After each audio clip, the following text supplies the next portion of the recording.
কত বাবু, আপনি তাড়াতাড়ি চলেন। সেই বিকাল থেকে মোটরসাইকেলটা ওখানে পড়ে আছে, কোথায় কি হয়ে গেল কিছুই বুঝতে পারছি না। হ্যাঁ, তাড়াতাড়ি চ। কিরে, কোথায় ছিল এতক্ষণ? সে বিকালে বাড়ি থেকে বেরিয়েছি। রাস্তা ভুলে গেছিল নাকি? না দাদু,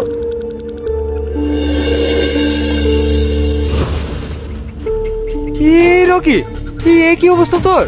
খামাইলো কি করি? ও কিছু না দাদু, বাইক থেকে পড়ে গেছিলাম তো, তাই একটু লেগেছে। তোকে সে তখনই বললু গাড়ি চালাতে পারবি তো? তুই বললি হ্যাঁ পারবো। দেখো দিনি কত রক্ত বেরিয়েছে।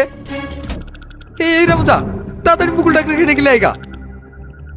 না না দাদু, ডক্টর ডাকতে হবে না, এমনি ঠিক হয়ে যাবে। তুই যা তো। এমনিতে তোর মা তোদেরকে গ্রামে আসতে হয় না। এইসব কথা যদি শুনতে পায় তাহলে তোদেরকে আর আসতেই দেবে না। চ ভিতরে চ। সোহেল, সোহেল, দেখ তোর ছেলে কি অবস্থা করেছে।